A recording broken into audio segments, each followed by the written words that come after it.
Bonjour à tous et bienvenue sur cette nouvelle vidéo où, comme promis, je vais essayer de faire le tour des nouvelles recommandations de la Haute Autorité de Santé en ce qui concerne le TDAH. Effectivement, 10 ans après les premières recommandations de 2014, nous avons enfin une mise à jour de celle-ci qui, a priori, devrait un petit peu mieux correspondre au final aux critères et aux ressources internationales, aux recommandations internationales portant sur le TDAH. On peut espérer effectivement voir cette évolution au regard de ce qu'on entend régulièrement, c'est-à-dire le retard de la France par rapport au diagnostic et à la prise en charge du TDAH. Eh bien, nous voici à une nouvelle étape de la compréhension et potentiellement de l'accompagnement des parents d'enfants qui présentent un TDAH, mais également ces enfants et ces adolescents qui présentent un TDAH. Donc moi, ce que je vous propose, c'est de pouvoir faire un tour de ces recommandations, de voir ce qui a pu évoluer, ce qui est vraiment dans une bonne direction, éventuellement voir un peu les limites potentielles de ces recommandations. Je sais que beaucoup de personnes ont parlé potentiellement de ces recommandations. Maintenant, l'idée avec vous, c'est de pouvoir rentrer en profondeur dedans et de voir un petit peu ce qu'il en est. Alors, hop, je vais me mettre ici. Et ben, l'objectif, c'est de vous montrer un petit peu les nouvelles recommandations. Donc ici, vous avez la page principale des recommandations de la HAS, donc troubles du neurodéveloppement, TDAH, diagnostic et intervention thérapeutique. Vous allez retrouver sur ce premier onglet, au final, un résumé de ce qu'on peut en retrouver. Donc les caractéristiques ici du TDAH. On va retrouver également le diagnostic et on peut déjà noter effectivement que le diagnostic peut être posé par tout médecin formé au TDAH, donc médecin spécialisé du TDAH. Il est décrit dans les documents ce qu'on entend par médecin spécialisé du TDAH. Le diagnostic aujourd'hui repose sur un entretien général, puis en général c'est ce qu'on va avoir au travers de l'anamnèse, et puis un entretien clinique spécifique. On reviendra sur les outils qui sont recommandés dans ce cadre. On va aussi avoir un examen clinique, à la fois qui peut être réalisé par un psychologue, mais également par le médecin, puisqu'il y a toute une série de diagnostics potentiellement différentiels et de comorbidités qu'il va être important d'analyser, et un recueil d'informations auprès des intervenants de l'enfant. Donc ne pas oublier effectivement qu'au-delà des parents, eh bien potentiellement les autres professionnels qui voient l'enfant doivent également être interrogés pour le diagnostic, mais également les enseignants et toute personne qui participerait effectivement au développement de l'enfant. Il n'existe aujourd'hui aucun examen complémentaire ou biomarqueur qui peuvent confirmer le TDAH. Quand on entend effectivement examen complémentaire ou biomarqueur, ça veut dire qu'il n'y a pas d'IRM, qu'il n'y a pas d'EEG, mais également, comme c'est décrit, l'examen neuropsychologique, par exemple, n'est pas nécessaire pour confirmer le diagnostic. Ça ne veut pas dire, on le verra, qu'il n'est pas utile pour certaines choses, mais il n'est pas nécessaire et n'est pas indispensable et obligatoire pour le diagnostic catégoriel de TDAH. Il pourra néanmoins donner des informations complémentaires par rapport aux questions qu'on se pose. La complexité de ce diagnostic va reposer sur l'existence de troubles associés de comorbidité, l'élimination des diagnostics différentiels. En effet, un TDAH seul, ce n'est pas au final la norme, que du contraire, c'est l'exception, et donc une analyse fine des comorbidités et des difficultés rencontrées annexes au TDAH est évidemment nécessaire. Donc on voit tout de suite effectivement les éléments qui sont mis en évidence, donc l'intérêt des outils et des bilans, l'outil d'évaluation, les échelles ou les entretiens pour guider la démarche de diagnostic. Le bilan neuropsychologique n'est pas nécessaire pour poser le diagnostic catégoriel, mais est utile à la fois pour le suivi thérapeutique dans certaines situations, et notamment la compréhension du niveau scolaire de ces enfants et de ces adolescents, ou également pour le diagnostic différentiel, puisque certains diagnostics différentiels nécessitent un bilan neuropsychologique. On parlera notamment du trouble du développement intellectuel, par exemple. Les bilans paramédicaux ciblés, orthophonie, ergothérapie, psychomoteur, sont également en fonction des points d'appel cliniques, des difficultés observées, des particularités motrices, des particularités de langage, des difficultés d'apprentissage par exemple, qui nécessitent alors de faire une évaluation plus approfondie. Et ensuite, évidemment, information directement de l'enfant ou de l'adolescent, de ses parents, concernant les caractéristiques et l'évolution du TDAH dans le temps. On voit également les résumé de l'intervention thérapeutique, donc un projet thérapeutique qui est global, multimodal et pluridisciplinaire, qui doit être construit en concertation avec l'enfant et ses parents, au regard évidemment des disponibilités des professionnels de terrain, des possibilités d'accès à telle ou telle intervention, en prenant compte évidemment du niveau socioculturel, des possibilités de déplacement, également de la famille. Dans un premier temps, on a des interventions qui sont non médicamenteuses, c'est-à-dire psychoéducation. À fond de balle, c'est clair et net, il y a un appui très très fort sur la question de comprendre le trouble pour être capable d'avancer. Les programmes d'entraînement aux habiletés parentales, la place des TCCE, donc les thérapies comportementales, cognitives et émotionnelles, qui ont également un point d'ancrage assez central dans la prise en charge, et également les accompagnements scolaires et pédagogiques. De l'autre côté, on va avoir une intervention médicamenteuse.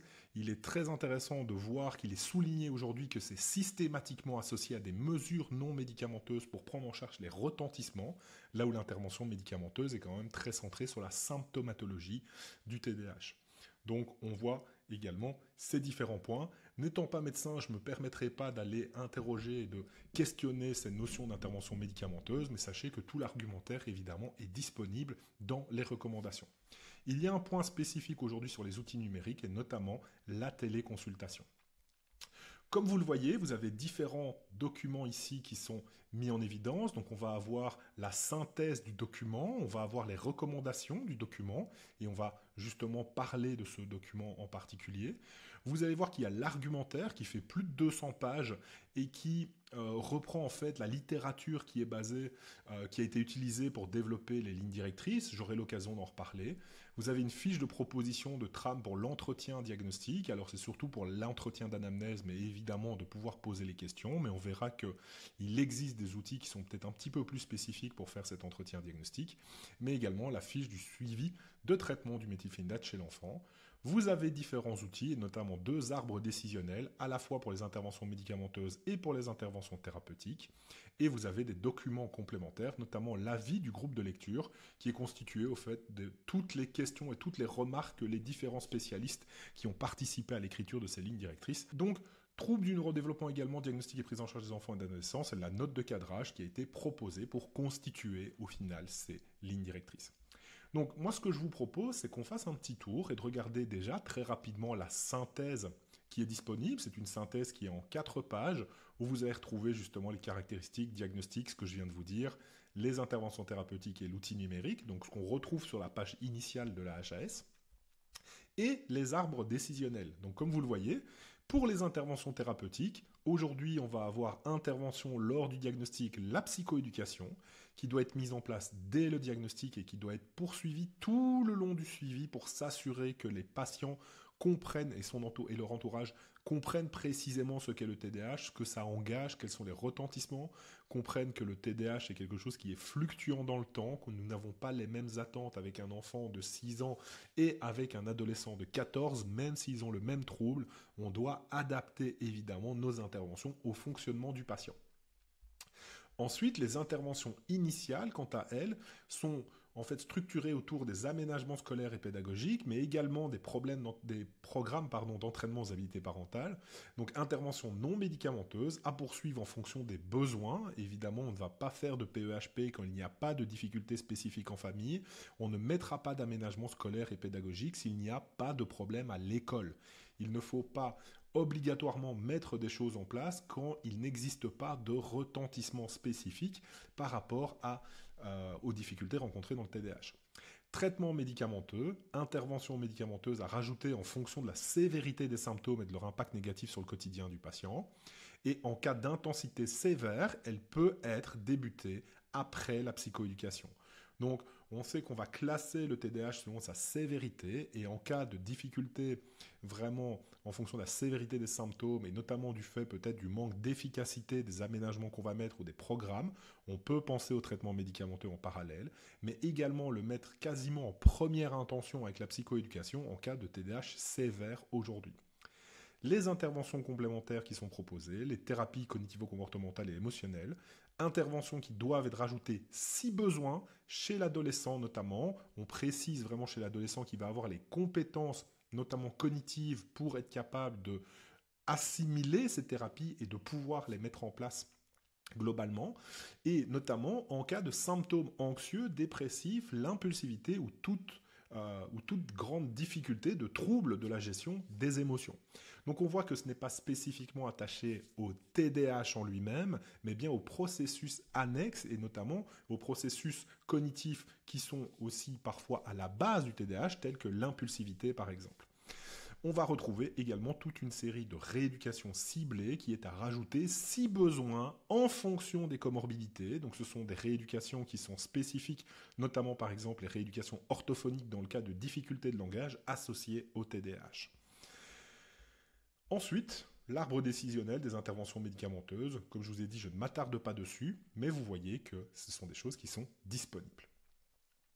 Deuxième document qui est très important et sur lequel ne vous inquiétez pas si je tourne la tête par moment, c'est parce que j'ai mes notes qui sont juste à côté de moi. C'est justement le document de la Haute Autorité de Santé, les bonnes pratiques, et on va un petit peu découvrir l'ensemble de ces recommandations. On vous explique ce que sont les recommandations de bonnes pratiques, le grade des recommandations qui ont été utilisées, donc des preuves scientifiques établies, présomption, faible niveau de preuve et accord d'expert. Important parce que vous verrez que je reviendrai dessus à un moment donné. Vous avez un descriptif de la HAS et de ses recommandations, le sommaire, et je vous propose qu'on attaque directement dans le contexte. J'avais envie notamment de commencer par... donc nous avons les professionnels concernés, la population concernée. Ici, on va parler notamment d'enfants et d'adolescents. Il faut savoir que le terme enfant est pris et c'est décrit de pourquoi on allait utiliser le terme enfant. C'était plus facile que toujours enfant et adolescent. On a toute une question, notamment sur la formation des professionnels au TDAH. Et donc, afin de pouvoir poser des diagnostics et assurer des interventions thérapeutiques appropriées, il est recommandé que les médecins soient formés au TDAH. Ces formations s'appuient sur un socle de connaissances de l'ensemble des données présentées dans le chapitre, d'accord, à savoir les principaux facteurs de risque, les données historiques sur le TDAH, connaissance du TDAH et la connaissance des autres TND, parce que oui, connaître juste le TDAH et pas connaître les autres TND n'a pas vraiment beaucoup de sens.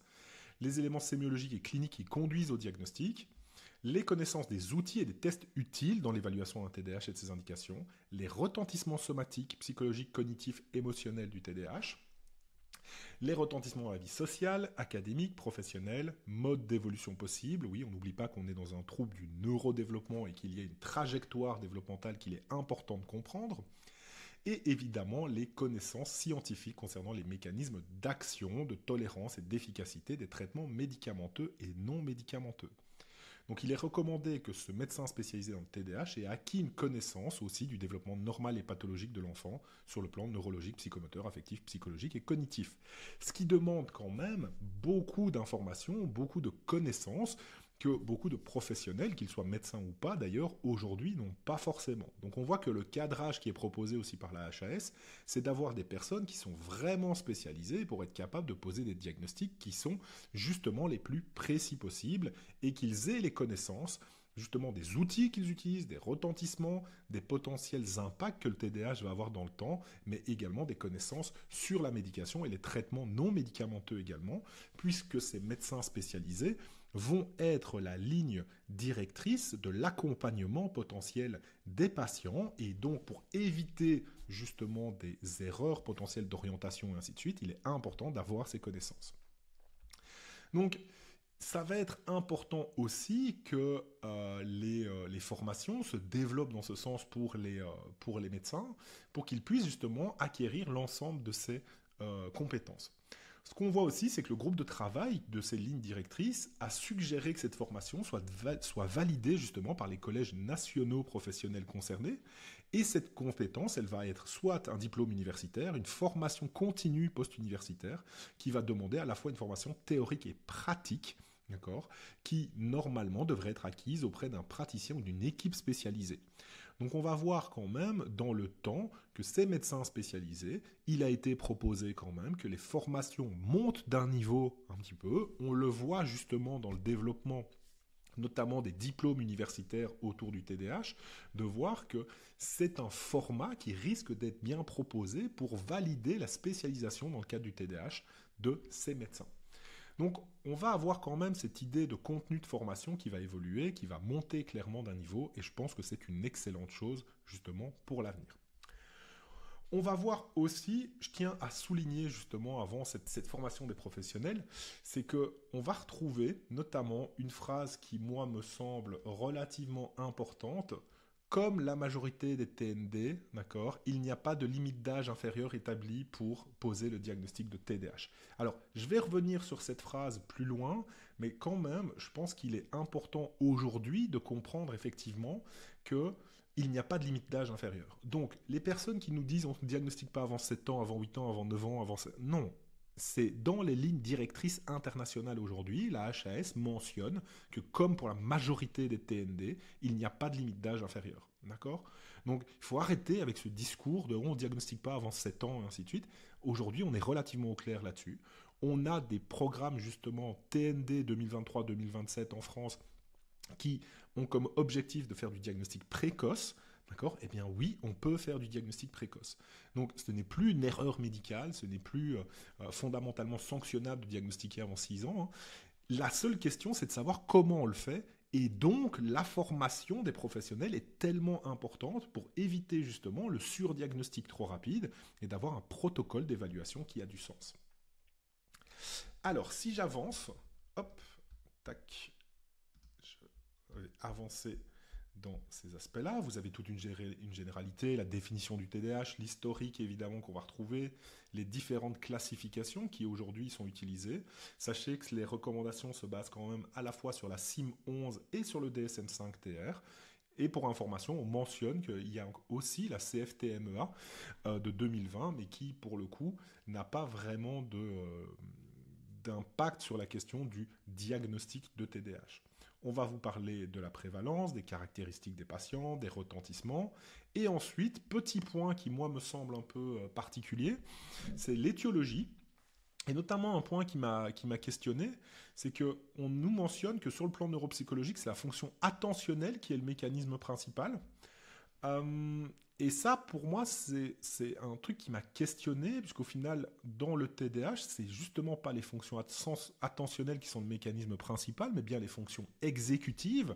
Les modélisations aujourd'hui cognitives du TDAH sont quand même très centrées sur les troubles de la dysrégulation. Et donc, l'atteinte majeure n'est pas l'atteinte des fonctions attentionnelles, mais bien l'atteinte des fonctions exécutives qui a un impact sur la régulation attentionnelle.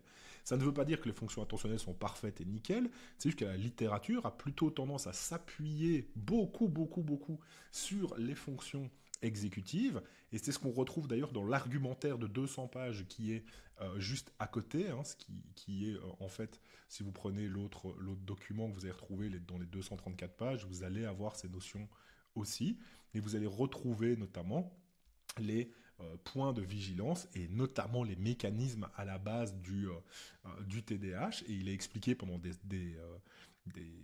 là, notamment, hop, 37, on va vous faire un petit process ici, donc dans ce deuxième document sur les processus attentionnels, ok, et c'est une réalité. Par contre, ce qui est très intéressant, c'est que sur le modèle du dysfonctionnement exécutif, bah, ça démarre en gros ici, et ça continue. D'accord ? Et ça continue sur les théories de l'inhibition, par exemple. On va justement vous remettre ça en évidence. On a un aspect sur les renforcements. L'aversion au délai étant quand même un modèle où, notamment, les troubles cognitifs dysexécutifs sont au centre du trouble. Et donc, ça continue encore derrière. Hein. Vous avez les modèles multiples et ainsi de suite, où on parle principalement des fonctions exécutives. Et donc, sur le plan neuropsychologique, je pense qu'il y a une toute petite erreur sur cet aspect de l'atteinte fonctionnelle comme le mécanisme principal, qui n'est pas justement le mécanisme principal défaillant dans le TDAH, mais plutôt les fonctions exécutives. Donc moi, je pense que sur l'étiologie, il y a des petites particularités qu'on retrouve ici et qui posent question. Alors ensuite, ce qui est très très intéressant, c'est que donc dans le diagnostic, hein, on vous rappelle encore une fois, de manière générale, il n'y a pas de limite d'âge inférieure. Avant l'âge de 5 ans, l'apparition des symptômes ne doit alerter que si leur intensité, leur persistance, leur retentissement sont disproportionnés comparés à la classe d'âge de référence. Donc évidemment, d'accord, qu'il faut encore être plus prudent avant de poser le diagnostic avant 5 ans. Évidemment que c'est important. Il n'y a pas de réflexion à avoir là-dessus. Évidemment, c'est ultra important. Par contre, il faut comprendre que Il n'y a pas de limite inférieure pour observer ces symptômes.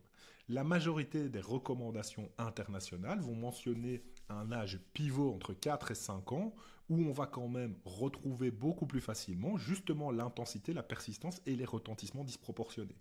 Et c'est à ce moment-là, évidemment, qu'on va avoir cette notion-là. Donc si aujourd'hui on devait vraiment réfléchir sur il ne faut pas diagnostiquer avant, la recommandation générale en fait ne serait pas avant 4 ans. D'accord ? Mais globalement, on a repris comme dans la NICE avant l'âge de 5 ans, il faut vraiment faire gaffe. D'accord ? Il est recommandé d'être prudent. Par exemple, certains professionnels vont avoir tendance à parler de TDAH probable et pas de TDAH définitif diagnostic. Il me semble que c'est une bonne façon de l'imaginer, mais encore une fois, il n'y a pas de limite d'âge et notamment dans les cas les plus sévères pour le coup. Donc, il faut un petit peu se poser là-dessus. Comment conduire l'évaluation diagnostique ? La seule chose que, évidemment, je noterai, d'accord, c'est ce point ici qui est ultra important, le diagnostic de TDAH est clinique. Il n'existe pas en l'état de connaissance actuel d'examen complémentaire de biomarqueurs qui permettent de confirmer ou d'infirmer ce diagnostic. On a une procédure qui est proposée, qui va être extrêmement intéressante, et on va utiliser aussi toute une série d'outils, les entretiens cliniques, l'objectif de l'entretien.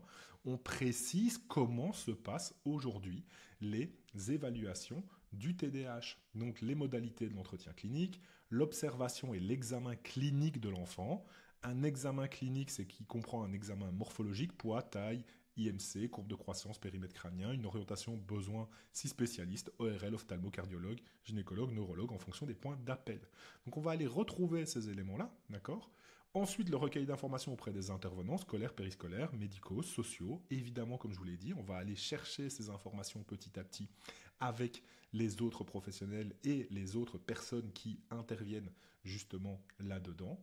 On vous remet ici un élément à recueillir, l'anamnèse développementale et historique, l'examen de l'enfant, qu'est-ce qu'on entend par les caractéristiques familiales et sociales. On détaille tout, l'évolution du trouble potentiellement dans le temps, et donc regardez aussi comment il a évolué depuis le début. Quels sont les autres diagnostics à évaluer ? Donc on va aussi à évoquer différentiel comorbidité. On rappelle notamment les différents types de diagnostics, et c'est ça qui est intéressant. On va parler des autres TND évidemment, mais pas que. On va parler des troubles externalisés, des comportements à risque, des troubles anxieux. Notamment, on va parler des TOC, des troubles de l'humeur, les traumas, qu'il ne faut pas oublier non plus évidemment dans ce cadre-là, troubles du sommeil, l'énurésie, l'obésité, troubles du comportement alimentaire, l'épilepsie, déficit visuel, pathologie endocrinienne, intoxication, traitement médicamenteux, les maladies génétiques. On vous fait un petit point sur la spécificité du diagnostic chez le très jeune enfant en dessous de 5 ans. D'accord ? Donc on va voir aussi ces éléments-là. Encore une fois, on est dans un cadre de repérage qui est proposé depuis en fait quelques temps, et c'est pas pour rien non plus qu'on a des PCO qui nous permettent aussi d'avoir du dépistage précoce et notamment des interventions potentiellement plus précoces en termes de diagnostic. La place des bilans complémentaires, donc qui a aussi tout son sens ici, c'est la réflexion de ce qu'on va faire en plus, évidemment. À ce jour, pas d'examen complémentaire spécifique du TDAH. Je sais que c'est difficile parfois à entendre, et moi-même, ça m'embête qu'on ne soit pas plus présent dans ce cadre-là, mais en fait, la question, c'est qu'est-ce qu'on entend par définition du bilan neuropsychologique ? En fait, j'ai l'impression quand même qu'on fait encore cet amalgame entre bilan neuropsychologique, c'est faire passer des tests. Non, un bilan neuropsychologique, ça peut être tout à fait un bilan clinique. La neuropsychologie n'est pas égale à faire passer des tests. Donc c'est assez intéressant là-dessus. Donc évidemment qu'il y a une réflexion là-dessus. Le constat par contre de l'altération des fonctions cognitives, comme l'attention, la mémoire, les fonctions exécutives, permet d'envisager le plan de soins. Ça, c'est une réalité. Quelles sont les stratégies, quelles sont les ressources du patient, et ainsi de suite. Ça apporte une meilleure compréhension du fonctionnement et des difficultés. Mais par contre, évidemment, pour le diagnostic catégoriel avec les critères de diagnostic qu'on a dans le DSM ou dans la CIM, le bilan psychométrique n'est pas suffisant et en plus n'est pas, je vais dire, plus spécifique ou plus sensible que ce qu'on a aujourd'hui avec des entretiens, des questionnaires et ainsi de suite. C'est ça qu'il faut essayer de bien comprendre. La chose sur laquelle aussi il faudra faire attention, c'est que petit à petit, on va mettre encore plus de côté potentiellement la psychométrie pour des choses simples, s'appuyer sur des outils normés. On est quand même assez mal, justement outillés sur ces aspects-là. Les outils normés sont de pire en pire à notre disposition en langue française, et donc ça va commencer à vraiment poser problème. J'ai notamment publié quelque chose il n'y a pas longtemps sur la question de la teach. La teach a 18 ans, et les normes sont totalement dépassées. Aujourd'hui, c'est un des outils qui est potentiellement un des plus utilisés pour essayer d'évaluer l'attention, et pourtant il n'est plus approprié du tout aux populations qu'on rencontre. Donc à défaut de trouver d'autres outils qui sont plus structurés, mieux normés, bien évidemment on va ramer pour encore faire valoir cet aspect-là. Donc aujourd'hui, je pense que le petit problème, c'est de considérer que bilan neuropsychologique, c'est égal à faire des tests. Non. Par contre, d'avoir des évaluations qui sont très cliniques en neuropsychologie, notamment sur les compétences exécutives, l'attention, et ainsi de suite, est tout à fait possible et potentiellement profitable pour mieux comprendre les stratégies cognitives des patients. Mais encore une fois, on est dans une meilleure compréhension du fonctionnement dans un diagnostic de TDAH. C'est-à-dire que cette évaluation ne va pas servir au diagnostic de TDAH, il va permettre de mieux comprendre le patient qui a un TDAH. Et c'est ça, en fait, la place, à mon sens, que notre métier va avoir. Donc, c'est extrêmement intéressant de voir cet aspect-là. Vous voyez les tests qui sont utilisés, la TEACH, donc là on est en 2006, la NEPSI 2 est quasiment tout aussi vieille et en plus c'est basé sur des données qui sont de 98. La TAP vient d'être renormée, mais au final est très peu spécifique au TDAH pour le coup. La KITAP c'est la même chose, c'est la D2R, c'est un test d'attention soutenue visuelle qui nous donne très peu d'informations sur le mécanisme attentionnel. On est très peu outillé pour faire des évaluations de grande qualité et assez fines et spécifiques pour le cadre des fonctions attentionnelles et exécutives. Donc, on rappelle que le test avec des résultats dans les zones de normalité n'élimine pas non plus le diagnostic. Par contre, on va vous préciser quels sont les outils qui peuvent aider au diagnostic. L'échelle ADHD-RS, donc c'est un questionnaire de dépistage. La SNAP-4 également, qui est un questionnaire de dépistage. Alors moi je suis toujours surpris encore une fois de retrouver les échelles de Conners. La traduction utilisée chez les enfants âgés de 6 à 18 ans concerne les questionnaires par enseignant du fait de l'absence de validation en langue française. On le rappelle quand même, il n'y a pas de validation en langue française de l'outil. Les algorithmes de cotation ne sont pas suffisamment fiables pour être recommandés. Ce que ça vous renvoie à cet aspect-là, c'est qu'il faut arrêter de coter la Conners et d'essayer de la comparer à la norme qui est américaine. Il n'y a pas de sens aujourd'hui à aller comparer des chiffres dans ce cadre-là. Donc l'algorithme de cotation ne semble pas suffisamment fiable pour être recommandé. Il propose que le questionnaire de Conners reste toutefois le premier outil validé aux États-Unis. C'est une réalité aussi en population générale. Ça reste intéressant pour le suivi des enfants et des adolescents. En fait, au même titre que les échelles qui sont au-dessus et qui permettent de faire la même chose. Nous rappelons quand même que ici c'est accessible gratuitement. L'échelle de Conners, et notamment sa 4e version, n'est pas gratuite, mais même la 3e ne l'est pas non plus. Donc on va rappeler cet élément-là parce que c'est pas noté. On vous dit quand c'est gratuit, on vous dit pas quand c'est payant. Dans le cadre de l'entretien clinique à visée diagnostique, d'accord, ce qui est très intéressant, c'est qu'on voit enfin apparaître la KIDI-SADS, donc la CASADS, qui permet justement l'entretien psychiatrique complet.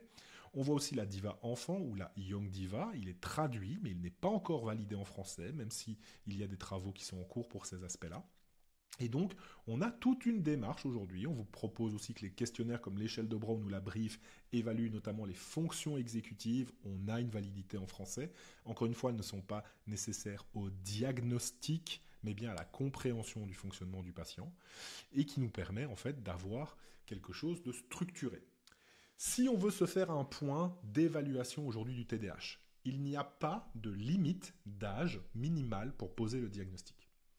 Et nous n'avons pas d'indicateurs complémentaires, d'examens complémentaires, style EEG, IRM ou encore examen psychométrique, neuropsychologique comme c'est défendu ici, pour le diagnostic du TDAH. Ça peut être des éléments complémentaires si on a des points d'appel et qu'on se pose des questions sur le sujet. Ça permet de mieux comprendre le fonctionnement du patient, mais dans un cadre où le diagnostic serait déjà potentiellement posé. La démarche aujourd'hui va partir d'un entretien initial du TDAH, va être enchaîné par potentiellement des questionnaires de dépistage qui vont être complétés par des entretiens cliniques approfondis tels que la CASADS ou la Young Diva pour aller justement chercher le diagnostic potentiel du TDAH. La démarche est claire, elle est rectiligne, elle va s'adapter évidemment par rapport aux différents point d'appel de notre patient, des raisonnements cliniques, mais a priori, une démarche à visée de diagnostic à minima, c'est une excellente anamnèse, des entretiens, des questionnaires de dépistage et des entretiens cliniques spécifiques tels que la CASADS ou la Young Diva. Point à la ligne. Ça, c'est la base. Si les personnes qui ont aujourd'hui un diagnostic de TDAH n'ont même pas ça, on peut se poser la question effectivement de la validité du diagnostic de notre patient. Les recommandations semblent claires sur le sujet.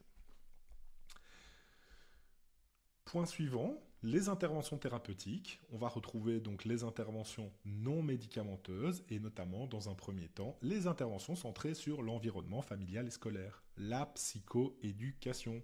C'est délivrer les informations sur le TDAH, les impacts et comment fonctionner avec le trouble. C'est la base de toutes les pathologies. Aujourd'hui, ça y est, c'est mis en avant. C'est clair, c'est net, c'est précis. Il ne devrait plus exister de patient avec un diagnostic de TDAH qui ne sait pas ce qu'il a, qu'il ne comprenne pas son propre trouble. D'accord ?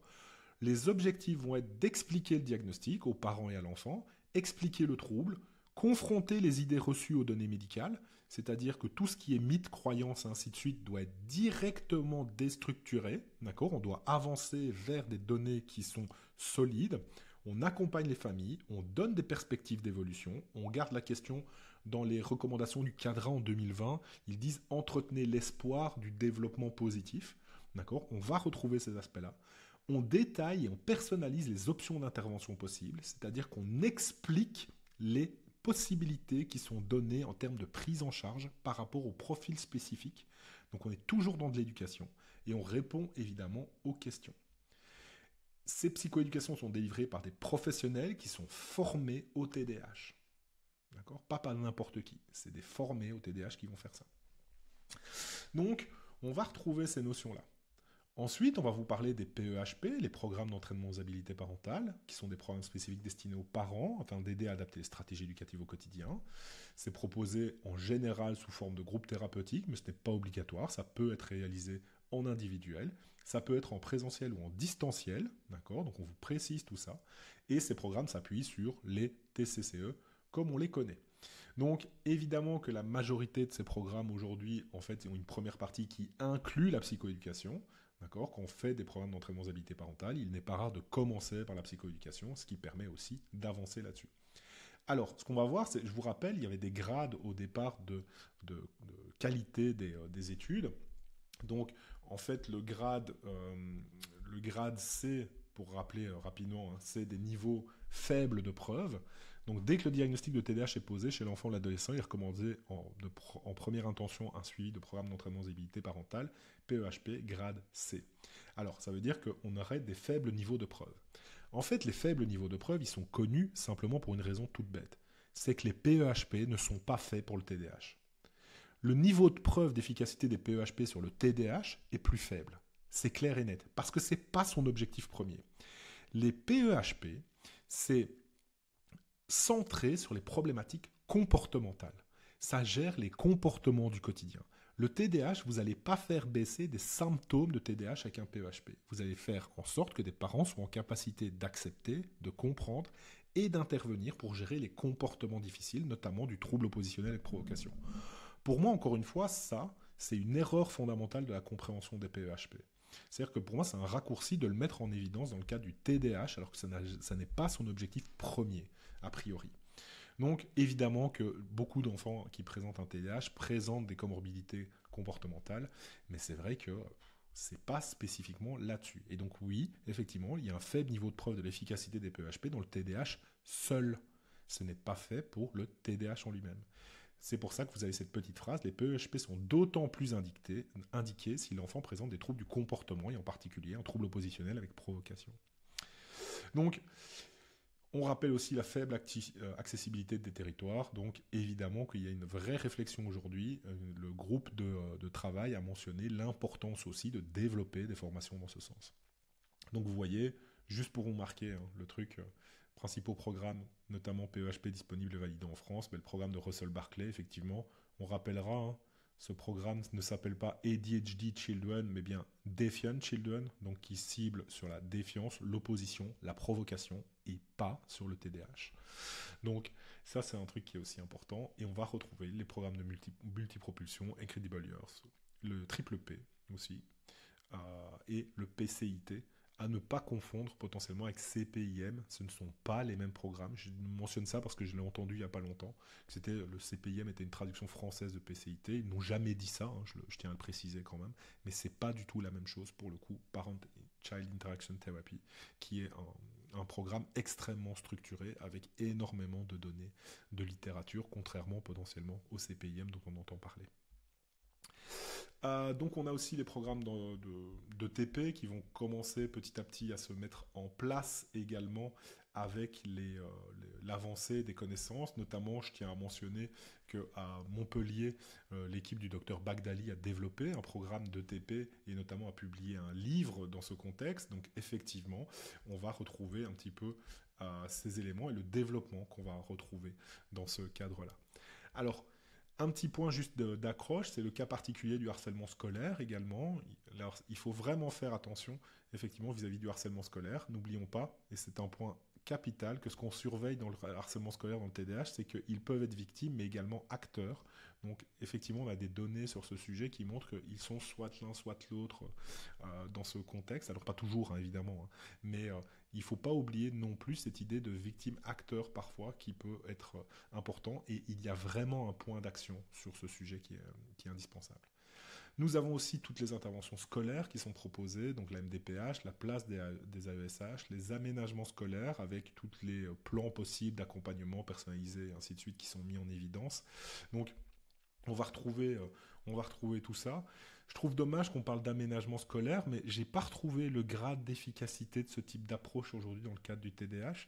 Donc effectivement, les données ne sont pas spécialement très, très positives dans ce contexte, hein, c'est-à-dire que c'est souvent neutre, voire parfois même négatif, mais très peu d'efficacité. Je suis un petit peu étonné de ne pas retrouver justement le grade d'efficacité alors qu'on le retrouve pour d'autres éléments tels que les programmes d'entraînement.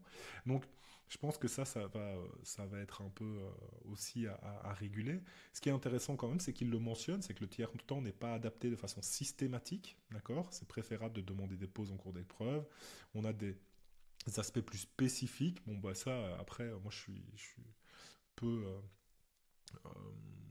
peu en accord avec ça, mais ok, le fait d'avoir des passages en priorité pour des épreuves orales ou des temps compensatoires, je pense qu'il faut pas le systématiser, loin de là, c'est vraiment encore une fois au cas par cas, comme les aménagements et ce qui est proposé par les professionnels aujourd'hui. Donc on va retrouver aussi après les approches psychosociales, et évidemment on va retrouver notamment l'efficacité de ces approches, notamment dans ce cadre-là. Donc on va avoir aussi les impacts plutôt des questions d'individuel ou en groupe, recommandées en cas d'impact fonctionnel, notamment des symptômes anxieux, dépressifs ou des difficultés à gérer les émotions. Donc on retrouve ces éléments-là. Je tiens à mentionner aussi les autres interventions non médicamenteuses, telles que le neurofeedback, où nous n'avons pas assez de preuves suffisantes pour proposer le neurofeedback comme traitement du TDAH. L'entraînement cognitif, même chose, les données ne sont pas suffisantes pour les recommander comme un traitement spécifique du TDAH. Même chose pour la pleine conscience, et même chose pour les autres psychothérapies et les thérapies psychanalytiques. Donc, il est clair aujourd'hui que les autres modalités de psychothérapie structurée n'ont pas été suffisamment évaluées dans la littérature, et donc l'efficacité spécifique dans le traitement du TDAH n'est pas présente. Même chose pour la psychanalyse, les psychothérapies basées sur la psychanalyse ne sont pas un traitement spécifique du TDAH, et leur efficacité dans le TDAH n'a pas été suffisamment évaluée dans la littérature. Donc aujourd'hui, que ce soit neurofeedback, entraînement cognitif, pleine conscience, thérapie psychanalytique, les thérapies autres que les TCCE, eh bien en fait, ce n'est pas recommandé dans le traitement spécifique du TDAH. Les recommandations sont claires et précises là-dessus. Nous avons les médecines complémentaires, même chose, nous n'avons pas d'efficacité démontrée et ne sont donc pas recommandées, notamment ce qui est ostéopathie, acupuncture, kinésiologie dans le cadre du TDAH spécifiquement.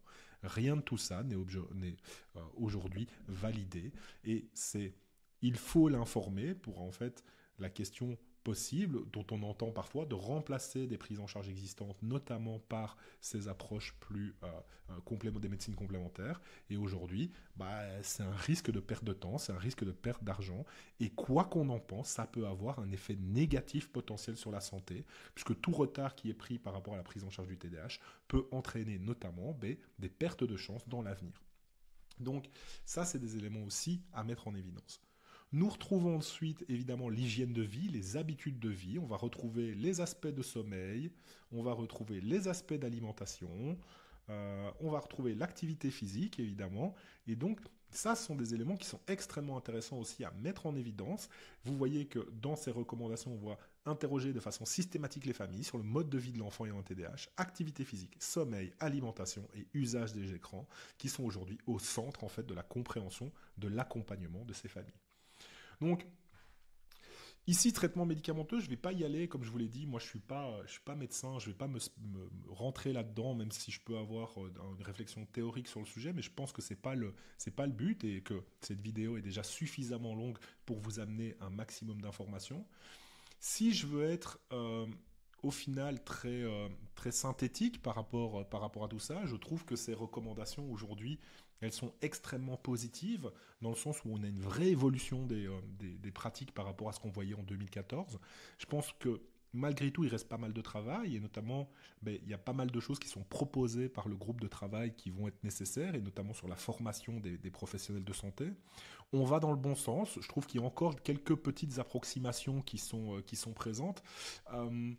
Mais c'est vrai que, de manière générale, c'est une belle avancée dans le cadre du TDAH. Et c'est de faire aussi attention potentiellement en fait, au discours que vous allez entendre. Puisque si je reprends l'argumentaire, qui est le document qui suit au final ce que je vous ai présenté, je veux juste vous montrer un petit peu les niveaux d'incohérence qu'on peut retrouver, par exemple, entre les deux documents et qui vont peut-être servir à certaines personnes pour venir critiquer cet aspect-là. Oui, je donne de quoi faire une critique sur le sujet. Ce n'est pas grave, mais je pense que c'est important de le mentionner pour éviter justement là-dedans. Mais je vais reprendre... C'est juste après, ici. Donc, en conclusion...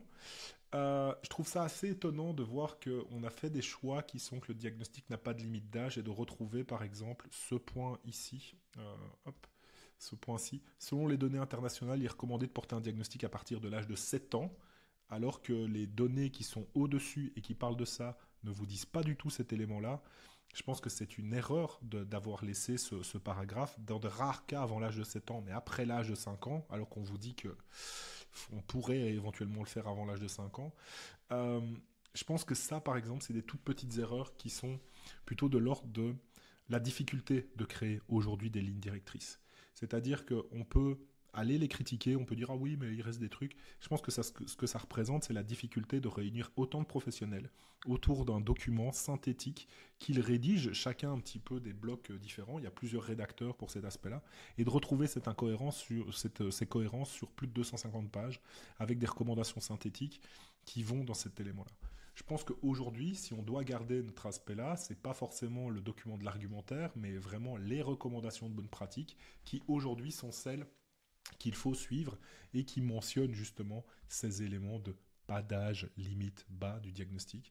Je pense qu'aujourd'hui, on a une structure d'évaluation et de prise en charge qui correspond en fait aux éléments des autres recommandations internationales sur la planète. Encore une fois, avec des petites modifications, avec des petites particularités peut-être, mais qui sont vraiment une synthèse qui aujourd'hui convient très bien pour faire un gros pas en avant, à la fois sur l'évaluation des patients, mais également sur la formation des professionnels et sur leur prise en charge aujourd'hui.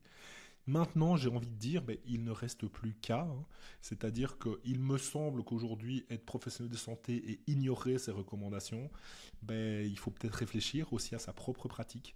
Ça ne veut pas dire que les personnes qui ne sont pas citées dans ces recommandations ne sont pas utiles dans l'accompagnement d'une personne qui présente un TDAH, mais qu'il faut quand même respecter une certaine forme de ligne, de temporalité de prise en charge avec des données qui ont montré de l'efficacité.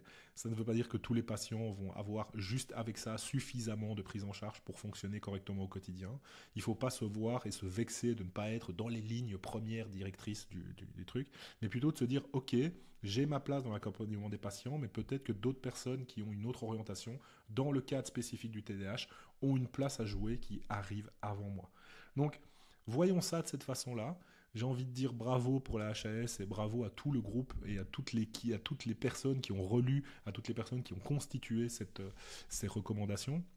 Et on n'a plus qu'à espérer maintenant et à travailler tous ensemble pour que ces recommandations soient le mieux possible, fonctionnent le mieux possible et puissent apporter le plus de bien-être effectivement pour les patients. Voilà pour cette vidéo qui est un petit peu longue évidemment, mais qui me semblait importante à pouvoir vous dispenser. J'espère que ça vous aura intéressé. N'hésitez pas, si jamais vous avez la moindre question, à revenir éventuellement vers moi. J'aurai le grand plaisir de pouvoir vous répondre en commentaire. Allez, à tout bientôt pour une autre vidéo et on se retrouve bientôt sur YouTube, sur Facebook, sur LinkedIn. N'hésitez pas à laisser des messages. Allez, ciao.